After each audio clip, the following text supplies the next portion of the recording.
Do you ever feel like you're stuck in a loop of self-improvement? You read every book, listen to every podcast, and attend every seminar, but you still feel like you're not quite there yet. If that sounds familiar, you might be dealing with something called self-help addiction. It's a real thing, and today we're going to dive deep into the psychology behind it. So, what exactly is self-help addiction? It's when the process of seeking self-improvement becomes a compulsion. Instead of actually improving your life, you get hooked on the idea of improving it. You're constantly consuming information, but you rarely put any of it into practice. The high comes from the hope and potential that each new book or guru promises, not from the actual results. Let's break down the psychological drivers behind this. First up is the allure of the quick fix. We live in a world that wants everything instantly. Self-help marketing often plays right into this by promising rapid, transformative results. Change your life in 30 days. Unlock your full potential this weekend. These messages are incredibly seductive, especially when we're feeling stuck or unhappy. They offer a shortcut, a magic pill that promises to solve all our problems without the hard, messy work of real change. The problem is, deep, lasting change is almost never quick or easy. Another major factor is the illusion of progress. When you're consuming a lot of self-help content, you feel productive. Highlighting passages in a book, taking notes during a webinar, or even just buying a new course can give you a dopamine hit. It feels like you're taking action and moving forward. But this is often a substitute for real action. It's much easier to read about starting a business than it is to actually start one. This productivity porn tricks our brains into thinking we're making progress, when in reality, we're just spinning our wheels in the learning phase. Then there's the perfectionism trap. Many people who get drawn into self-help are perfectionists at heart. They believe there's a perfect version of themselves they need to become. They think if they just find the right system, the right morning routine, or the right mindset hack, they'll finally be flawless. But this is a moving target. Perfection is an illusion. The self-help industry can feed this by constantly presenting new flaws you didn't even know you had, and then selling you the solution. It becomes an endless cycle of identifying a problem, seeking a fix, and then finding a new problem to obsess over. This ties into a deeper issue, a fundamental lack of self-acceptance. At its core, an addiction to self-help can stem from a belief that you are not good enough as you are. You see your current self as a before picture, a project that needs to be fixed. The constant search for improvement is really a search for validation, a way to finally feel worthy. The sad irony is that this constant striving often reinforces the feeling of inadequacy. The more you focus on what's wrong with you, the less you appreciate who you are right now.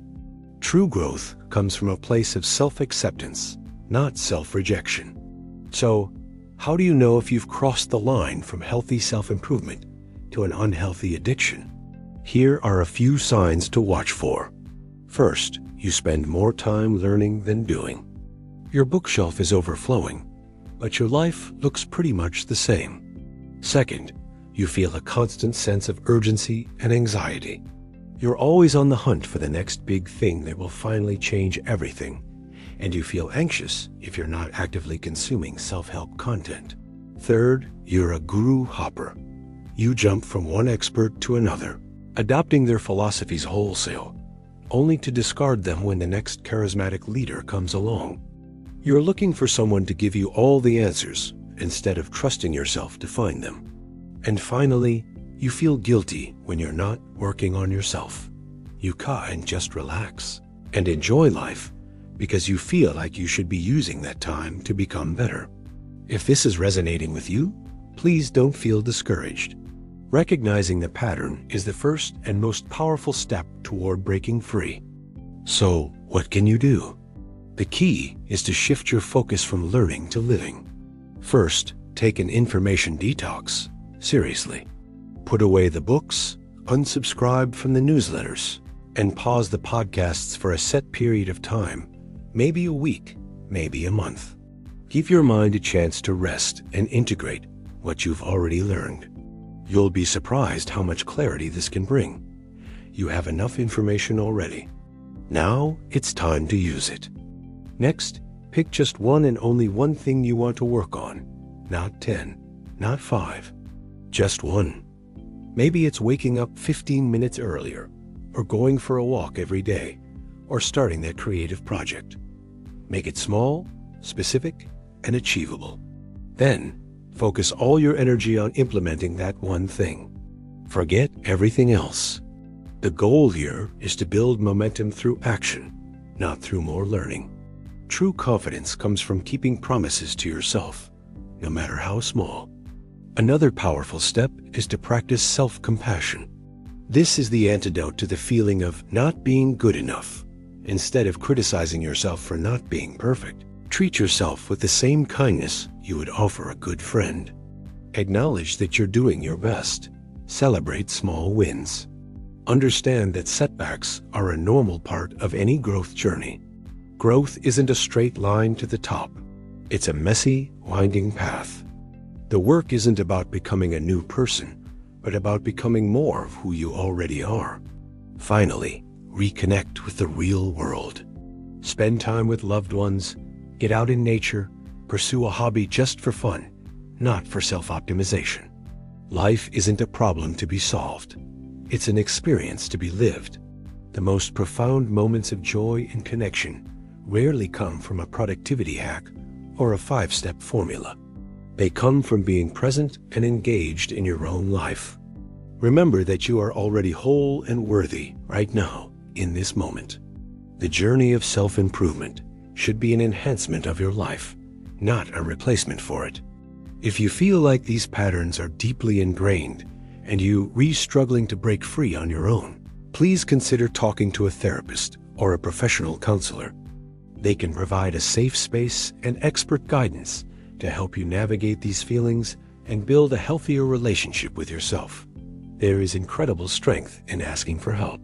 So the next time you feel the pull to buy another self-help book, pause and ask yourself, what is one small action I can take right now to move toward the life I want? The answer is probably not on a bookshelf. It's inside you, waiting to be put into motion. Thank you so much for watching. If this video resonated with you, let me know in the comments. I'd love to hear about your own experiences with the world of self-help.